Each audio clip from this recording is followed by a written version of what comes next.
don't be too rigid. And if it fails, it fails. I mean, I think a lot of people are scared of failures with cooking, and that's just part of cooking.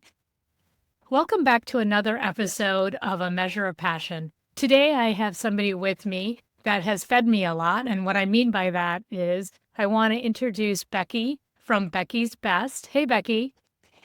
Hi, Joji. How are you? I'm good. Thank you.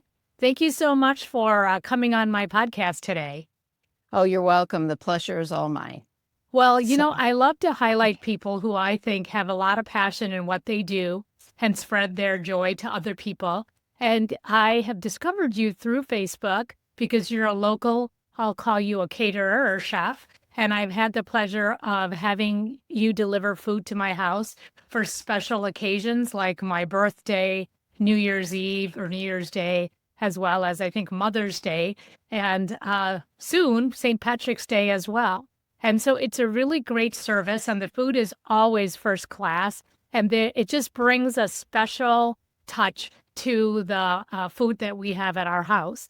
And so I want to welcome you and get to know you a little bit better because I'm really curious about your story. How were you first introduced to cooking? At what age? oh, that was many years ago when I was a small child. So my father and mother, mostly my father, business was in Esclade Weaver, which is Lebanon bologna. It's a meat market.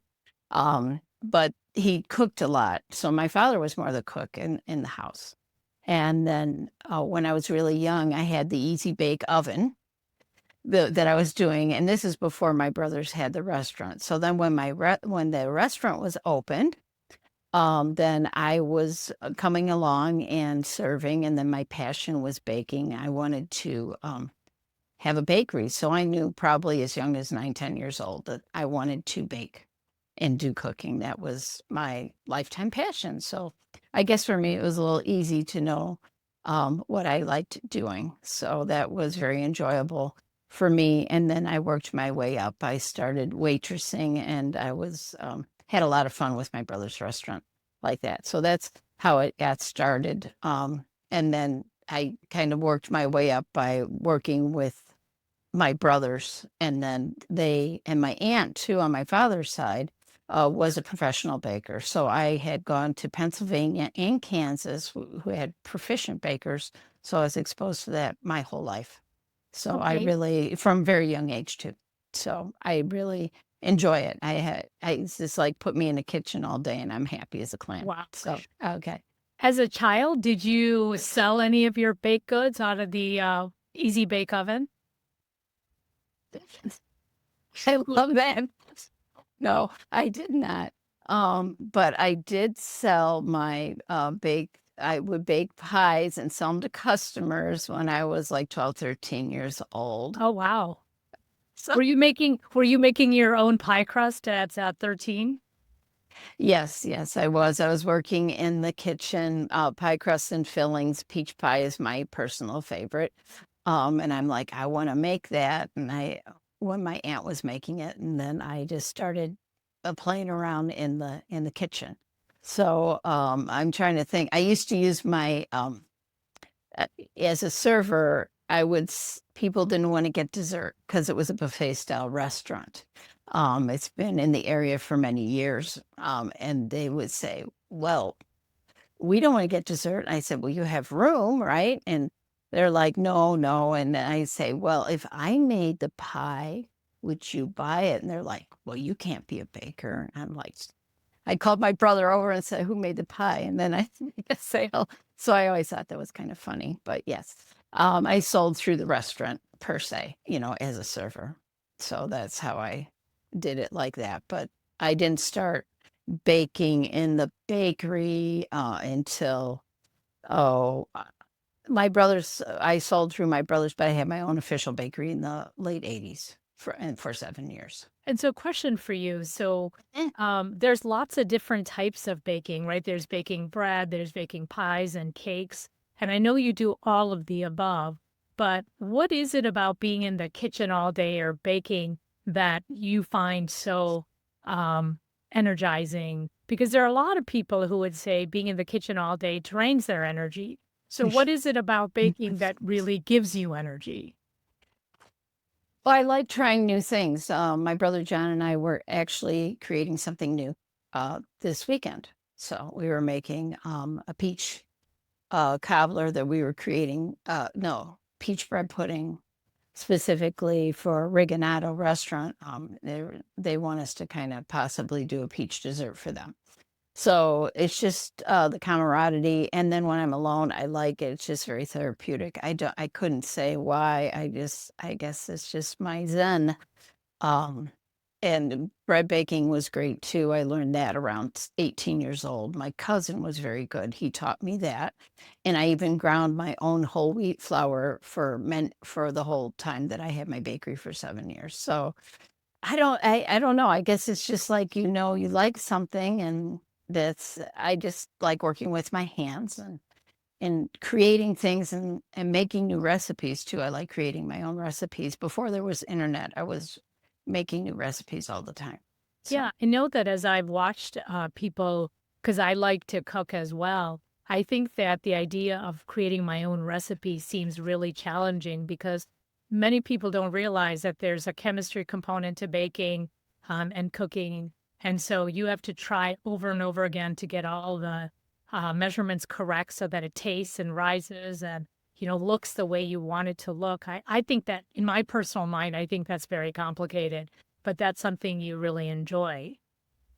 correct. I've been told it's chemistry. I think I had a lot of you have a lot of failures that you forget about, and then you learn the feel of, like, yeast spreads and how that feels, and then you kind of, since I've done it for so many years, then you like, oh well, I can alter this, or I'll even look at recipes for like guides and say, oh, that doesn't have enough butter or fat in that. I'm gonna have to change it. So I mean, at Balmoral, that's a very odd situation. At the Balmoral restaurant, when I worked there, he had me make brown bread. Um, and he gave me a recipe, some kind of recipe for Scottish brown bread. And I'm like, there is no way that this will make bread. And so I altered it. He hired me, but he's like, well, you should have made, I said, that would have been a rock. You would have had a brick. You wouldn't have bread. So I don't know where he got that one chef that worked there when they Sure. first opened. So that to me is a skill in itself to look at it, be able to do that also. Yeah. Not every recipe is equal. Yeah, I So will say that my dad was the cook in my family. He enjoyed cooking. My mom cooked because she had to feed the family. And you could taste the difference in their cooking style because my dad really enjoyed it. And he was definitely somebody who liked to experiment and he always thought he could make a something better.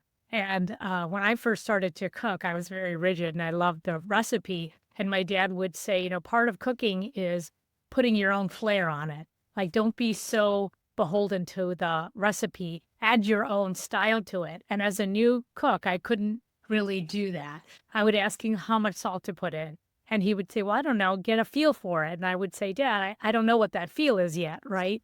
And so that is something you have to develop. Or for people who have been cooking for many, many years, I have that today. I didn't have it back then. So it's interesting how other people shape your cooking story, your cooking journey.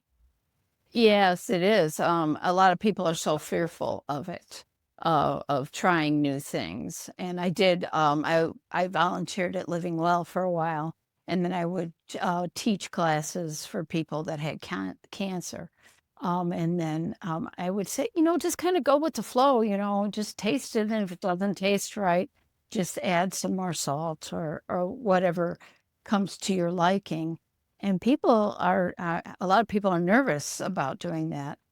So I guess that can be, I'm ready to cook with you. Come to my commercial kitchen anytime and we'll cook together, Joji. I love That's to have great. that. I'll Yeah. pick you up on that.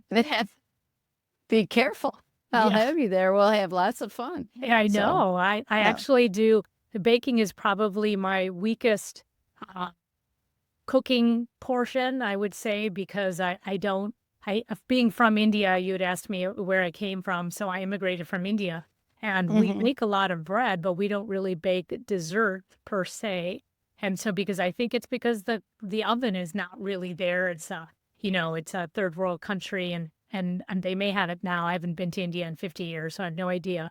But baking is something that we don't really get a lot of experience with. And so it's something I've never yet made my own pie crust. I'm afraid to do that. I have made scones for the first time. That would turn out pretty good. I was impressed with that.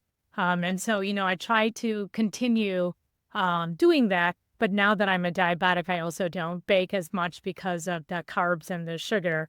And so that's a hardship as well. If you have something like diabetes, you feel like, oh, you can't bake anymore. But I'm sure there's still ways to bake and, enjoy baking even though or in spite of diabetes. But that's a whole different topic and not related to the love of baking. Yeah. One of the Well, questions I have for you sure. is did you want to say something about baking and diabetes? I didn't mean to cut you off. Oh, no, that's okay. My niece does some vegan and gluten-free baking with no sugar added, like maple syrup, so it's very low sugar. Um, so that's one thing that I have done less of, but she's better at. So Yes. but I don't, I don't know if that's relative, but I have made offerings like that. So you can always kind of request some of that for yourself if you'd like. Oh, okay. So, okay. That's great to know. Okay. And So, when was the idea of Becky's Best, the name of your company? When did that come around and how long have you been in existence? well, that's a little, I did make notes on that because that was very interesting. Actually, Becky's Best was originally ice cream shop below Millrace Cyclery. And that was around 2010, 11, 12, I think, around then. And it was for at the bike path, I wanted to do something with my kids. So I made homemade ice cream and then we did the grill outside. It wasn't really a bakery then. But then I did that only as for 3 years on in the summer, Friday, Saturdays, and Sundays. So that name was generated then. But then I regenerated it then after the pandemic, and then my partner Dave at the time and I decided on Becky's Best, and then we thought that that was a good option at the time. So it's strange. It came from an ice cream shop to now it's a bakery, but it was Becky's Bakery when I had it before that. Before I had children, I had Becky's Bakery. So it's kind of always had, I guess, Becky's in it. And So, do your yes. kids continue to cook or bake now? Have you um, created a legacy through your family for the love of cooking? It sounds like your extended family loves to cook. How about your own kids? Well, my son and I cook breakfast usually every day together because he works nights.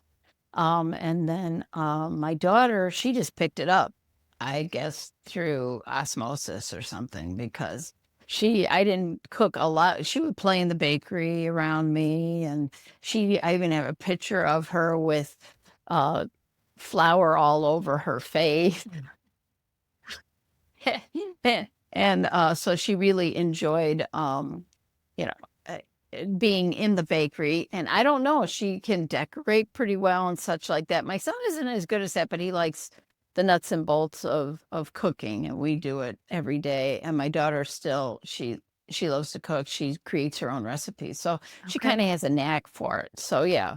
And then my ex-husband, their father, is a big cook too. I So, but he see. doesn't like to bake. So I guess it's all in the family. Yeah, it is all So, in the family. What would you tell people who are afraid to experiment with food or and I will say that when my husband retired, I told him, well, you've got to be responsible for the cooking now because I'll still be working. And he said, well, I don't know how to cook. He's like, I'm not sure what I would prepare. And I said, you can follow any set of directions. He's more on the engineering side. I said, you can follow a recipe. All you have to do is follow the directions the same way you would follow any kind of an assembly unit or anything else that you like to do.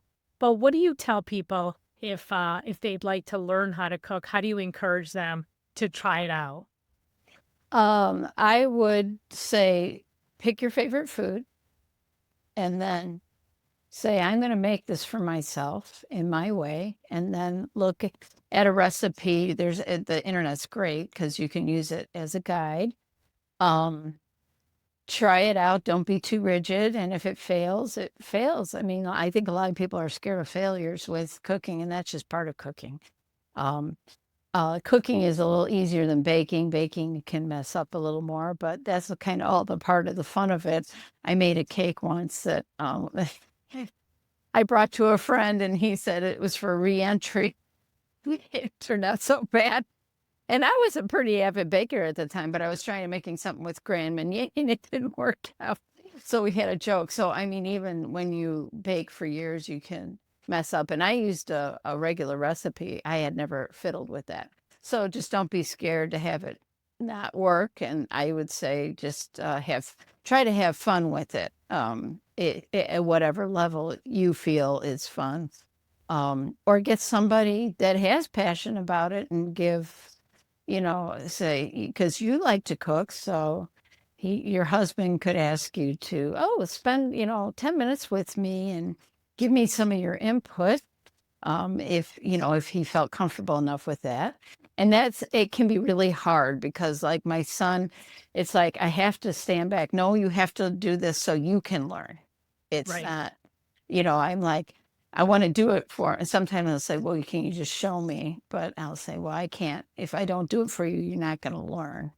And that can be somewhat discouraging if you want to get it done fast. But with age, I've gotten more patient with that. I So, understand. I understand. I think the reason now, while you were talking, Becky, I was thinking, I think I know why I'm so hesitant to bake. The first thing I baked I think I was probably 11 or 12, was banana bread. And at the time, we didn't have like baking powder or baking soda in the house. And so I just doubled whatever we did. And mm, it was like a brick. It didn't rise at all.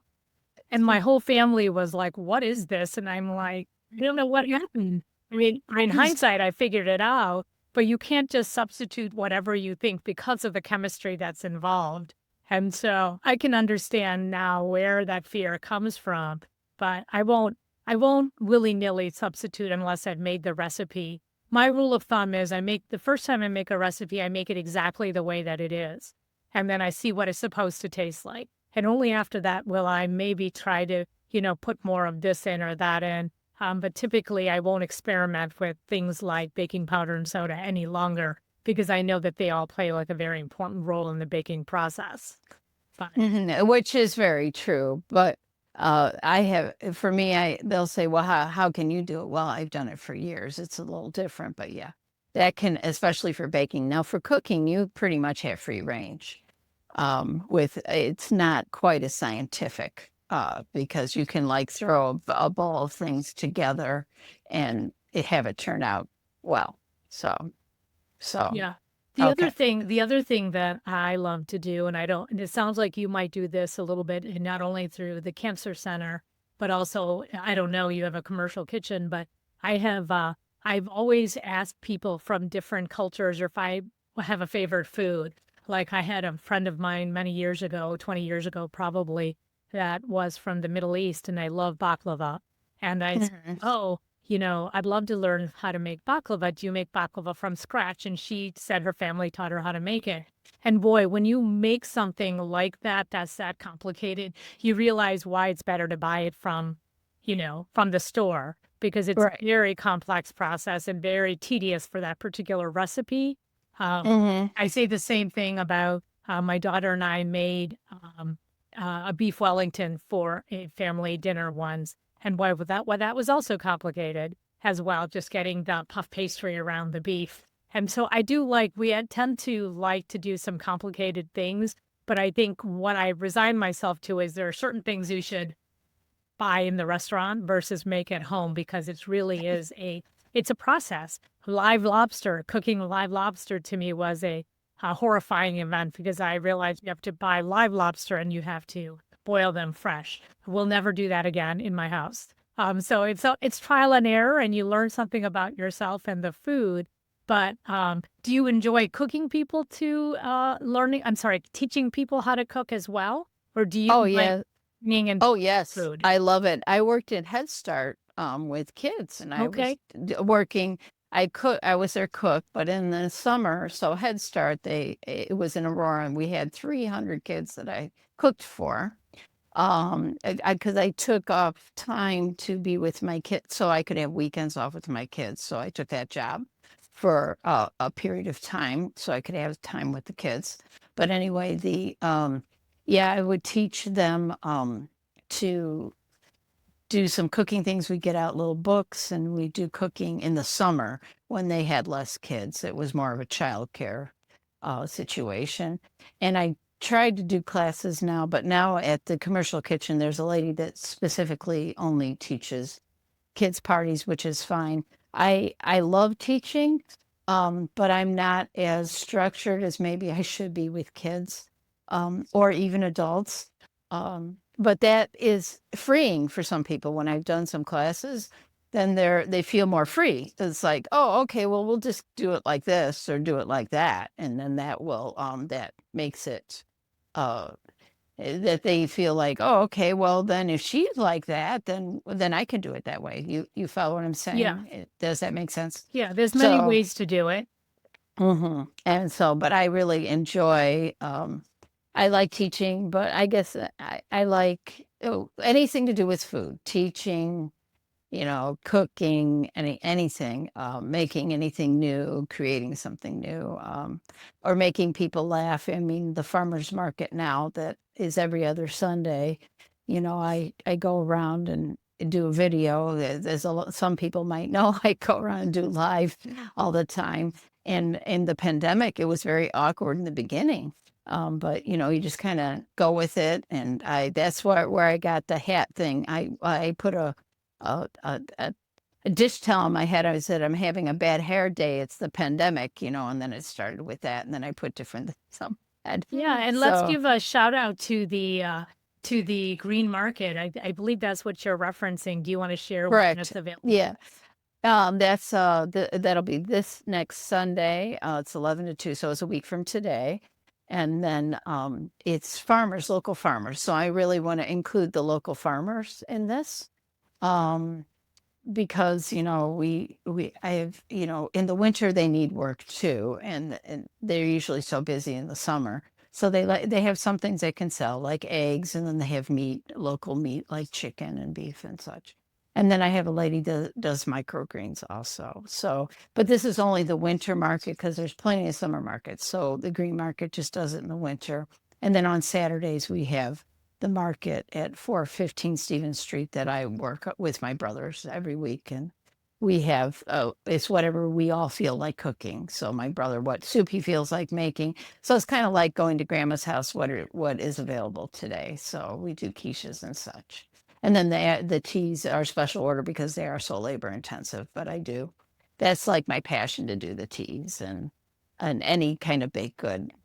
It's just, and I love it. So I do cakes, and I have done some wedding cakes, but I'm so critical of myself. I let the big guns do that. Some people that they do that all the time. If you want the really super perfectly decorated, I can make them look nice, but I'm not as patient with that. That takes a certain patience with wedding cakes. I have a lot of respect for those folks that do those wedding cakes and make it look perfect. And they make it look so easy when they have a turntable and they know how to pipe and everything.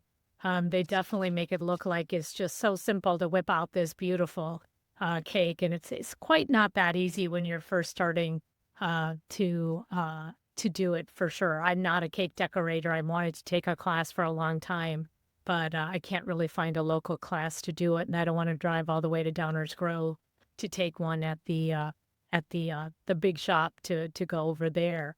I wanted to ask you, what did you Mhm. think of the sour bread craze during the pandemic?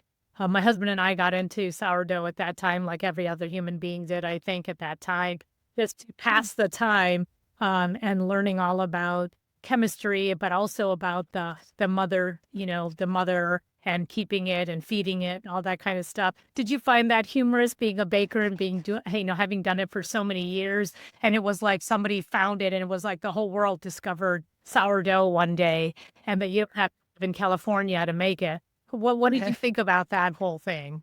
Well, I think it's great. I'm glad that people were baking at home. I thought that was great. I never really did. I did friendship bread, which has a sourdough starter. That's a quick bread.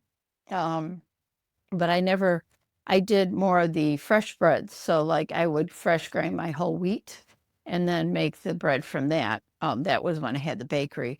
I just was working on like cooking and helping my brothers with the seniors and cooking and baking and then developing the afternoon tea. But anytime people are baking or I think it's wonderful. I'm so glad you could teach me about sourdough then, because I'm not as proficient in the sourdough division.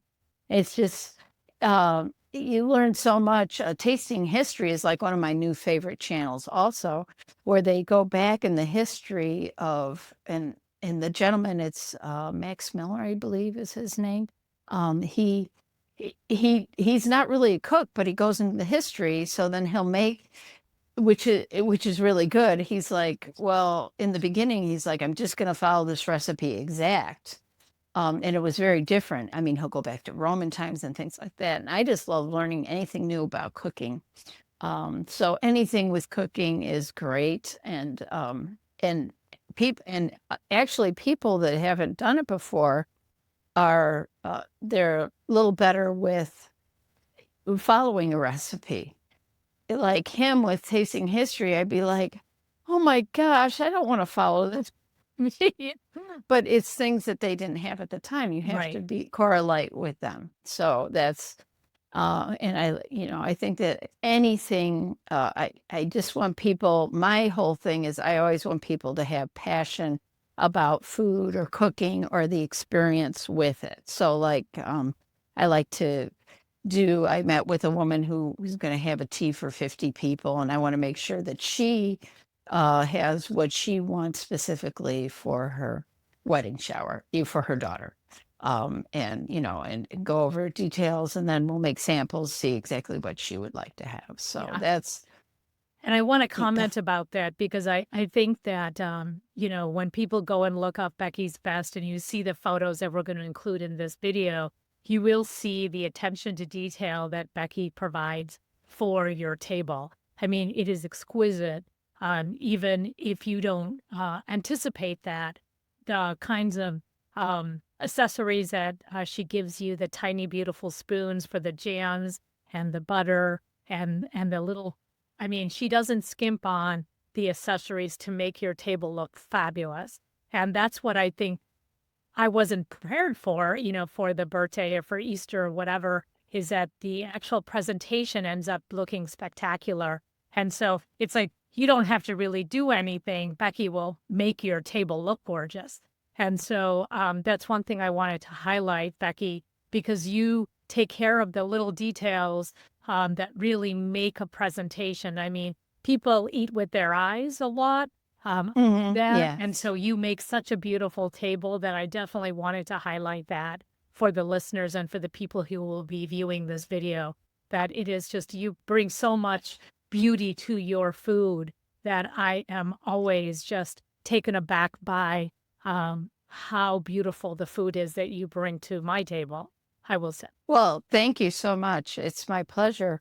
I try to make it, well, taste really good because I've had the experience of things looking beautiful and not tasting so well. So I want it to taste as good as it looks too. And so that's a lot of my, all butter and everything else for all those details. Because I've been places where it looked great and I was, please, why?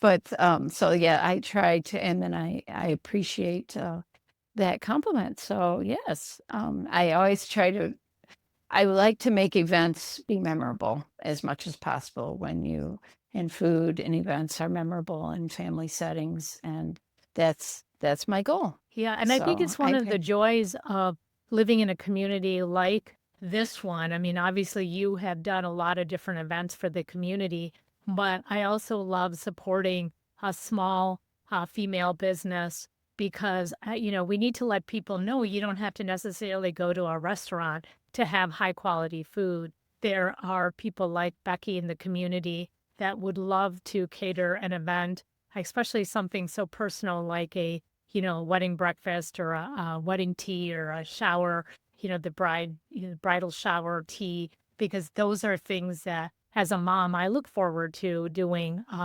whenever the occasion presents itself to do something very personal for a loved one in my family. So these are all opportunities to support small businesses in our community. And that is something that Geneva is known for. And with folks like you that invest so much in the community, we need to really call out these great opportunities within this community. It's wonderful. How long have you been in this community? Oh, since I moved to Geneva, well, in 1988, somewhere is a long time, Yes, long a time. long time. Yeah, I've been well, I grew up in Elgin, but yeah, I would travel to St. Charles since the 70s. So it's been a long time. And then another touch that I can't take credit for, but my daughter can. She does design work for the parties too to show what will be included in the tea, with like menus also, which I think is in one of the pictures I showed you. So I make a designer. I can do that for the parties, which I like doing too, because that always is a nice touch to have a little menu there too. That's right. So, Yep. All those little touches is what makes it so personal and not, sort of upgrades it from like a home cooking because I will say, I mean, your presentation is not like what I would make at my home. I mean, it's definitely upscale. But what I also appreciate is that you get a lot of quantity of food for the price you pay and it's all home cooked. And yeah, as there's been a lot of focus on super high processed food. I mean, this is really wholesome cooking and it's delicious. And yet it looks like you are eating at a very high end restaurant. So you bring all of that together, Becky. And well, thank you. yes, I Thank you. just, I appreciate that. That warms my heart. I appreciate that. That, and that get bring, can I have you sure. sort of advertise your own location and where, how could people find you if they want you to cater some food for them or host and, provide the food for a special event for their family? Well, I do have a website, which is beckysbest.com, which actually my daughter created, which was good because she's good at that, and I could not, I'd be lost. Um, and then at 415 Stevens Street, you can always pick up my baked goods or a tea. I usually delivers. It's locally. We're very close to Wheeler Park, or Piranha Yoga is slightly east of us. Yeah. It's just a little storefront. So that's where the commercial kitchen is, which is it's a community kitchen. So the community kitchen, we rent to other people so it's with the Green Market, and then people can start baking in a commercial kitchen for a very inexpensive price, and start small and work their way up if they have a passion, just like I do. So, and that's also like that, or you can give me a call. I 630-200-6130. I'd be happy, or a text, whichever works for you. And Okay. I'm happy to accommodate you. I'm working on some new things. And then I do have a launch day on May Day that I'll start doing Thursdays and Fridays. I'll have breakfast to go for a reasonable price. So follow me on Facebook, or it will be posted on the website. But my launch date will be May Day. I'll only do it 2 days a week because I have teas and other things going. But you can come have coffee and a quiche or a muffin for a reasonable price, like $5. And then I'll have tea also available too for a quick run. So I'm going to have some unique things, still experimenting, learning the things. So like I might do a baked oatmeal, which is an Eastern thing in Pennsylvania. And then a mini quiche you can do, or maybe even a sandwich, an egg sandwich to go. Not sure. We're still discussing some things, but I have the homemade scones will come be fresh out of the oven and fresh muffins. So then people can come visit me like 7 a.m. to, my brother will be 7 to 3 p.m. is probably what it'll be for the 2 days that I'll be there, that you can come visit me and see me in person That's and right. have a cup of coffee and That's say hi. wonderful. That's So, wonderful. Well, thank you so much for so your time. This has been so much fun to talk to you and learn about cooking and all the different things that you do. And it's just been a marvelous conversation. Thank you so much.